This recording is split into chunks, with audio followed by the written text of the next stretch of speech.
Bom, meu nome é Daniel, eu sou representando a Kprime Engenharia, a gente participou do 5º Sinapse de Inovação. Eu fui bolsista de mestrado da empresa, no projeto do Sinapse.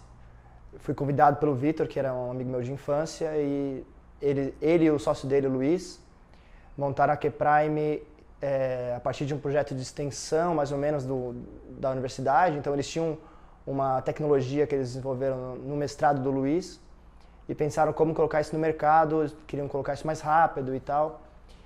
E como eles tinham um background de engenharia, eles pensaram, precisamos de alguém que tenha mais noção de mercado, uma noção de gestão, processo, administração e tal. E acabaram me convidando, eu já tinha participado de uma startup, tinha fundado uma startup que não deu muito certo, mas faz parte.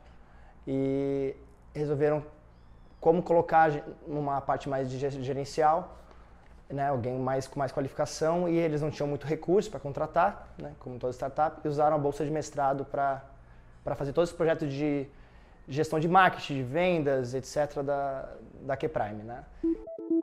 A Kprime, ela desenvolve máquinas de secagem de alimentos e de produtos agrícolas baseado em secadores de calor tipo termosifões. Tá? É uma tecnologia bem inovadora. Então, assim, não foi cópia de nada, a gente partiu de inovação básica mesmo, de pesquisa do Laboratório de Tubos de Calor na Federal. Então, a gente começou a desenvolver uma máquina para secagem de erva mate. Então, surgiu a partir de um projeto com a CERT, né, Fundação CERT, que tinha uma demanda de alguns produtores do interior de Santa Catarina de erva mate, que precisavam exportar a erva mate sem fumaça no produto. E, para isso, precisava de uma nova tecnologia. E encaixou com a tecnologia que a gente estava desenvolvendo e a gente resolveu fazer um produto, que é o primeiro produto, é o E40. Além disso, a gente começou a desenvolver produtos para frutas, acidulação de frutas, de cogumelo, diversos produtos que necessitam de secagem, que é praticamente qualquer produto alimentício. Né? E essas máquinas, a gente desenvolveu máquinas de vários portes, tem essa E40 está sendo montada agora, é uma máquina bem grande, um container de 40 pés. E temos máquinas menores, assim, no tamanho de uma geladeira grande, vamos dizer, que é para secagem de frutas. Então, a gente desenvolve essas máquinas, a gente já fabricou 10, 12 máquinas ao longo de 1, 2 anos de empresa. Como eu falei, a gente começou desenvolvendo produtos para erva mate, né? E isso acabou foi bom e ruim para a empresa.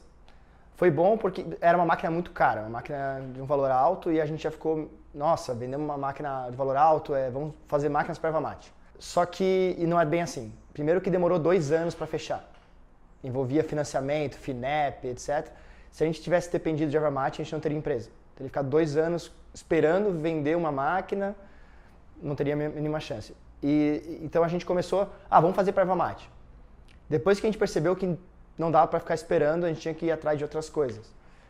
Só que ainda assim foi muito puxado, então a gente acabou, devido à Epagre, veio uma demanda da Epagre, a gente começou a fazer para frutas. De novo, sem pesquisa, a gente não foi, será que o mercado de frutas é um mercado bom? Será que erva mate é um mercado bom? E depois a gente descobriu que erva mate, por exemplo, tinha, 15 produtores que poderiam comprar uma máquina dessa, que compram uma máquina dessa a cada 10 anos. Então não existia empresa se fosse erva mate. E a gente começou a ir para frutas,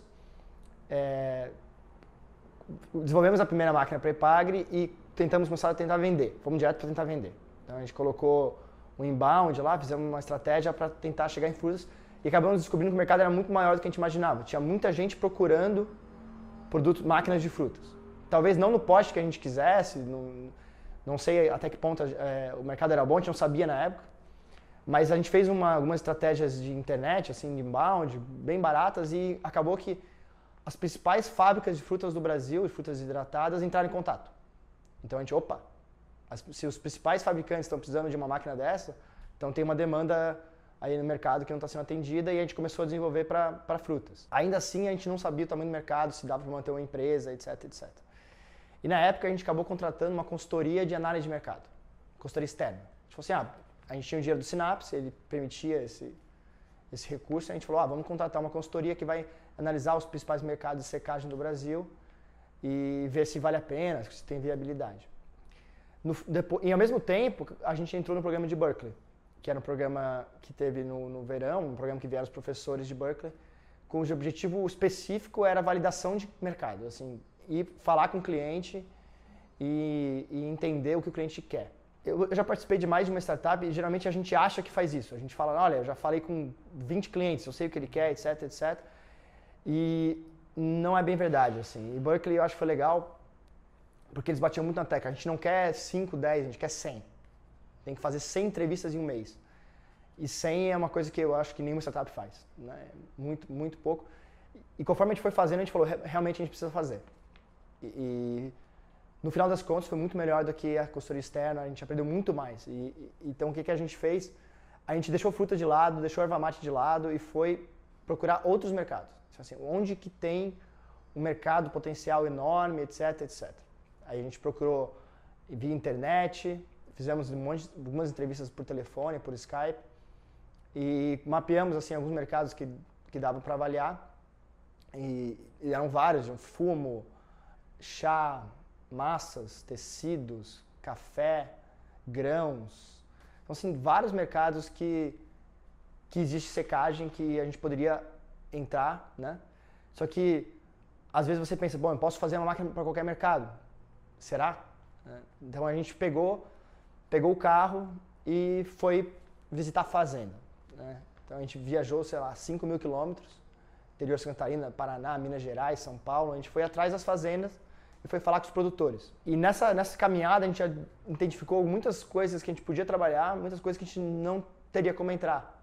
Então, por exemplo, às vezes a máquina do fumo era ruim, mas ela é muito barata. Não tem como uma startup, sem uma indústria, sem uma escala, fazer uma máquina que competisse naquele mercado, mesmo que fosse muito melhor. Então a gente já descartou. Então, conforme a gente foi conversando, a gente foi identificando onde tinha potencial e onde não tinha. E acabou que nesse processo a gente identificou o café, por exemplo, como um mercado extremamente potencial, porque eram agroindústrias, não eram pequenos produtores familiares, então a nossa máquina tem mais tecnologia, eles olham para isso, eles olham para vantagens do produto, não só preço. Então, se eles fazem o ROI, vamos dizer, da máquina, né? Se ela paga o investimento em 3 anos, eles compram, vamos imaginar. Não interessa se eles conhecem ou não a máquina. E eu acho que uma coisa bem interessante foi que a gente identificou que algumas coisas que a gente queria colocar nas máquinas, elas não só não eram muito relevantes para os produtores, como elas atrapalhavam. E isso é curioso porque justamente é o que é inovação. Então, por exemplo, a gente queria fazer uma máquina mais automatizada, né? Uma máquina que tivesse um controle, por exemplo, um celular, uma coisa assim, pudesse ver como a máquina estava funcionando. E como é que quando a gente foi falando com os produtores, alguns que já tiveram máquinas assim, eles tiraram a automação da máquina. Por quê? Porque eles têm uma máquina lá no interior de Goiás que demora 1 semana para chegar um técnico. Eles falam, se dá pau na automação, ninguém aqui sabe arrumar. E demora 1 semana com a máquina parada, é um prejuízo desgraçado. Então, assim, quanto mais simples fosse a máquina, em termos dos periféricos, mais relevante era para eles. Então, a gente tirou toda a automação que a gente precisava botar, que era desnecessária, que era, vamos dizer, supérflua, e focamos só nos componentes que eram mais básicos, que teriam peças de reposição na região onde eles moravam. E isso a gente só aprendeu indo para o mercado e conversando com os produtores. Nesse processo de entrevista, eu acho que é legal falar que não é tão fácil, imagina que a maioria das startups pense nisso, não é tão fácil falar com os produtores. E mais difícil ainda é extrair deles os problemas, as coisas. Eles estão acostumados a usar, às vezes, o produto a vida inteira. Então, você não pode chegar e perguntar o que está ruim, o que é melhor. Né? Você tem que fazer perguntas mais abertas e ir identificando diretamente o que eles mais sofrem. Então, por exemplo, no fumo, pegava fogo na estufa de fumo, ou eles tinham que acordar de madrugada para mexer o fumo, e aí as crianças não querem, os jovens não querem mais fazer isso porque é um trabalho muito insalubre. Então, você vai identificando indiretamente coisas que podem impactar, né? É o mesmo caso das frutas, por exemplo. A gente identificou que durava mais de um dia a secagem das principais frutas. Então, eles tinham que ficar de madrugada, eles tinham que acordar 3 da manhã para mexer as frutas, senão queimava. E isso era o que é mais importante para eles. Eles não queriam saber se tinha painel eletrônico, eles só queriam que secasse num dia e eles não precisassem mexer. Esse era Inclusive, hoje a gente vende assim. A gente fala, olha, o nosso seca em um dia, então a gente vende. É mais ou menos esse o que a gente aprendeu. Outra coisa que a gente aprendeu é que, principalmente quando for fazer entrevistas no interior, assim, é de conseguir pessoas chaves da região que abram canais para conversar com os produtores, conversar com os clientes.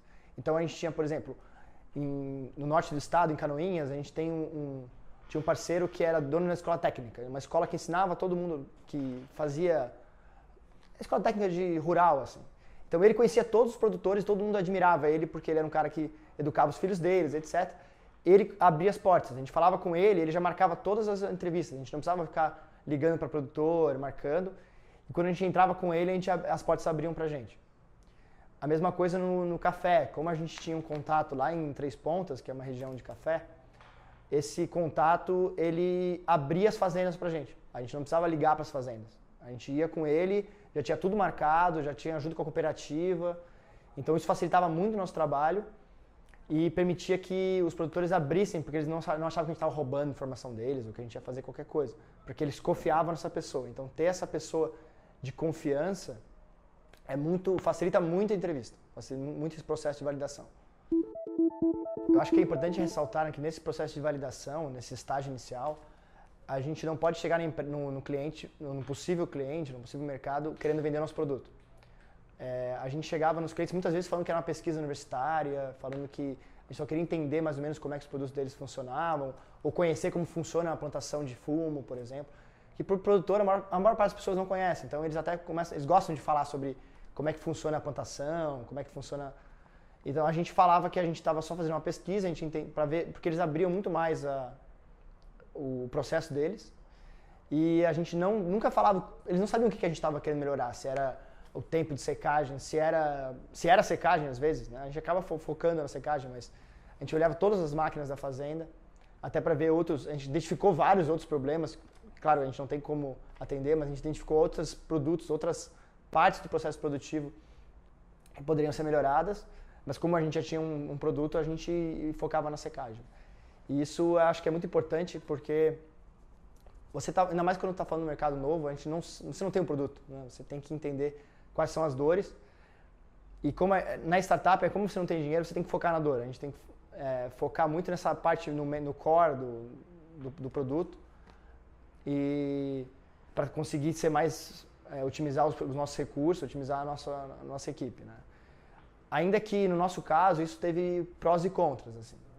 Não sei se, eu acho que em outros tipos de negócio, de startup é um pouco diferente, mas a gente no começo tentou muito vender essa ideia vender o conceito, assim. A gente seca melhor, vamos imaginar. A gente seca mais rápido, não tem fumaça, etc.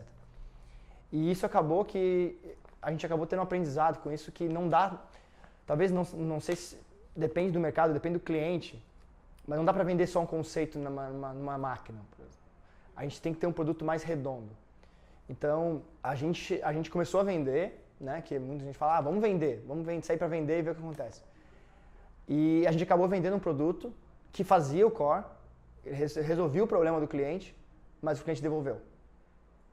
Porque não estava na especificação que ele achava em termos estéticos ou em termos de acabamento, que era evidente. A gente não tem um processo de produção de uma fábrica e ele foi devolvido.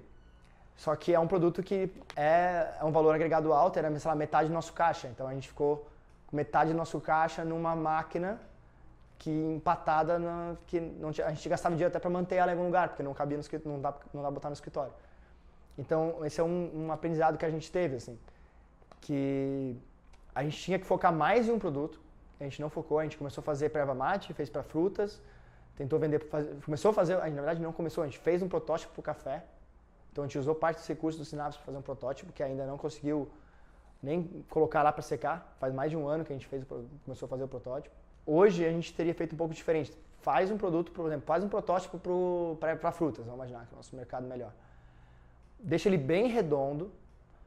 Na hora de produzir ele, deixa ele bem, um processo produtivo muito redondo, que é outro problema. Quando a gente foi produzir as máquinas, é muito mais difícil do que parece. É muito mais caro. A gente achava que ia vender por X e custava 2X o produto. Então a gente começou, até deu sorte de não ter vendido muito no começo, porque a gente ia tomar um prejuízo grande, assim. Então a gente hoje pensaria muito mais assim, fazer um produto bem redondo, falar para o cliente, acho que é muito importante deixar bem transparente que é um protótipo também. Então esse cliente que comprou a máquina nossa e devolveu, a gente tinha que ter falado para ele, é um protótipo, não vai ficar bonito, mas vai secar teu produto. E não fizemos. Assim, a gente falava que era uma empresa inovadora, mas não falamos assim que, né, detalhamos como ia ficar, assim, a parte estética e tal. Então acho que conseguir os early adopters também é importante. Então a gente vendeu máquinas antes desse cliente, que o cliente adorou. Ele ama a máquina, mas ele era um early adopter. Ele queria aquela máquina, queria mudar algum problema dele. Esse outro cliente já não era um early adopter, ele já provavelmente queria uma máquina mais redonda e não encaixou ali com o que a gente estava fazendo. Assim. Então acho que isso é um aprendizado muito que a gente teve, assim, de os custos, principalmente numa produção física, sempre vão ser maiores do que a gente imagina. E a gente não tem dinheiro para errar. Né? Não tem como errar. O Synapse ajuda muito nisso, né, em termos de ter os recursos ali, mas se a gente errasse, por exemplo, na máquina de erva mate, a gente não teria empresa, que é um valor muito mais alto. Então, acho que esse é o maior aprendizado que a gente teve. No caso específico do nosso mercado, de não adianta vender só o conceito. A gente tem que ter um produto mais redondo para entregar ao cliente final. Oi, eu sou o Fernando, gerente atual da Kprime, e eu vou falar um pouco sobre as dificuldades que a gente teve e está tendo, né? Uma das dificuldades que a gente relata é o caso da terceirização, né? No início a gente achava, vamos terceirizar, que vai ser facilitar o nosso processo produtivo, que a gente já consegue trabalhar com prazo, que os terceirizados vão passar para a gente, e a gente entrega tudo no prazo correto. Uma das dificuldades grandes que a gente teve foi a qualidade, né, do produto entregue pelos terceirizados, que nem sempre eram de acordo, né, com a qualidade dos nossos produtos, então, e nem sempre nos prazos corretos.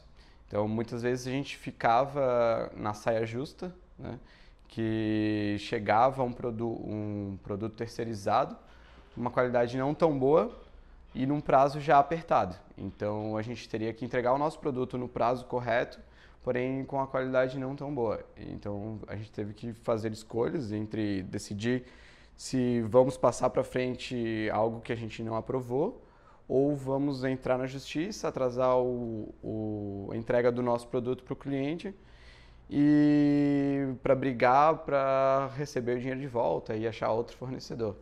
Então, muitas coisas a gente achava que era fácil terceirizar e não é.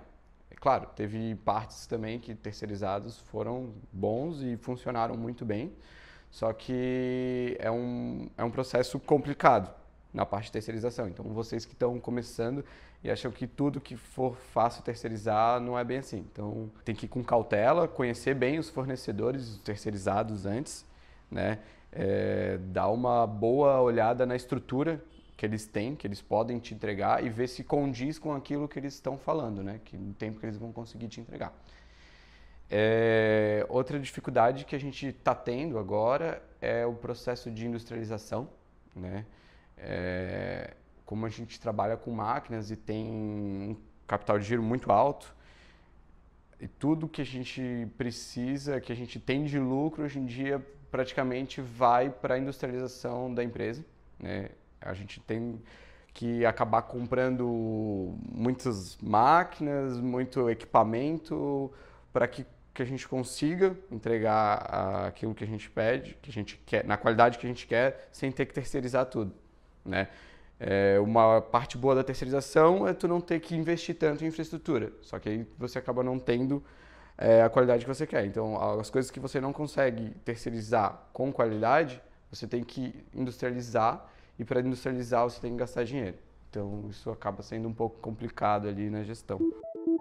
Então, os próximos passos, né, que a gente tem em mente é terminar essa industrialização, né?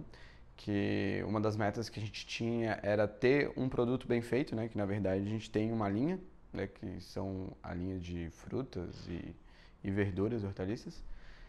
Ter esse produto bem feito a gente já conseguiu, né? Agora o próximo passo é se industrializar mais, né?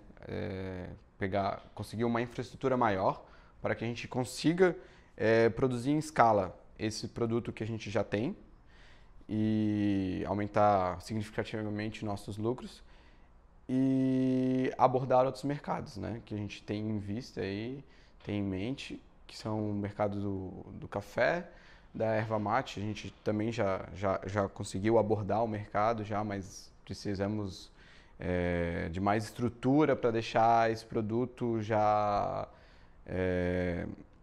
fino, né? Na verdade, deixar o projeto dele perfeito, que a gente não tenha tantos custos e conseguir visualizar mais mercados para que a gente amplie a nossa linha de produção mesmo. Eu não tenho medo de errar, que vai errar com certeza, depois vai dar certo. E se vocês têm um produto que seja fácil de vender, ele vai dar certo depois. Vocês vão errar, vão com certeza, mas vai ser bom no final. Fechou, tô.